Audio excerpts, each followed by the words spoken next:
திருச்செந்தூரில் காதல் விவகாரத்தில் எலக்ட்ரீஷியன் மணிகண்டன் என்பவர் வெட்டி படுகொலை செய்யப்பட்டுள்ளார். மணிகண்டனை தோப்பூர் அருகே சாலையில் வழிமறித்த 3 பேர் சரமாரியாக வெட்டி படுகொலை செய்துள்ளனர். தொடர்பாக 3 பேர் மீது கைது செய்யப்பட்டு விசாரணை மேற்கொண்டு வருகின்றனர் போலீசார். கூடுதல் விவரங்களோடு இணைகிறார் நமது செய்தியாளர் சதீஷ்.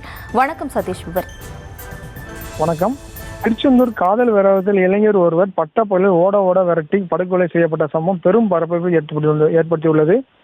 திருச்செந்தூர் கிருஷ்ணன்கோயில் தெரு பகுதியை சேர்ந்தவர் மணிகண்டன். இவர் எலக்ட்ரிஷியனாக வேலை செய்து வருகின்றார். இவரும் அதே பகுதியை சேர்ந்த இளம்பெண் ஒருவரும் காதலித்து வந்துள்ளனர். இவரின் காதல் விவகாரம் பெண்ணின் வீட்டுக்கு தெரியவந்ததை அடுத்து எதிர்ப்பு தெரிவித்துள்ளது. இதனையடுத்து கடந்த 4 மாதங்களுக்கு முன்பு இருவரும் வீட்டை விட்டு வெளியே சென்று திருமணம் செய்து முயற்சி செய்துள்ளனர். இதனையடுத்து காவல் நிலையத்தில் வைத்து பேசி அந்த பெண்ணை அவர் பெற்றோருடன் அனுப்பி வைத்துள்ளனர். இந்நிலையில் மணிகண்டன் தற்போது ஆலந்தலை சுனாமி நகர் பகுதியில் அடுக்குமாடி குடியிருப்பில் வசித்து வருகின்றார். தொடர்ந்து இன்று காலை வேலைக்கு செல்வதற்காக அங்கிருந்து திருச்செந்தூர் வந்துள்ளார். அப்போது தோப்பூர் அருகே சாலையில் வழிமேற்ற 3 பேர் கொண்ட கும்பல் அவர் சரமாரியாக தாக்கியுள்ளது. இதனால் உயிருக்கு பயந்த அவர் அங்கிருந்து ஓடி அருகில் உள்ள தனியார் மரக்கடையில் ஒன்று தஞ்சம் நுழைந்துள்ளார். அந்த கும்பல் ஓட விரட்டி சென்று மரக்கடையில் புகுந்து சரமாரியாக வெட்டி சாய்த்துள்ளனர்.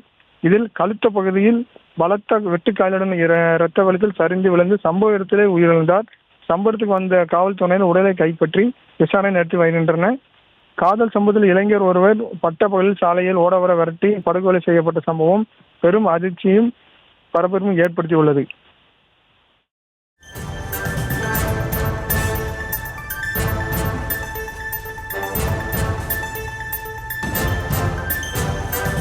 விவரங்களுக்கு நன்றி சதீஷ்.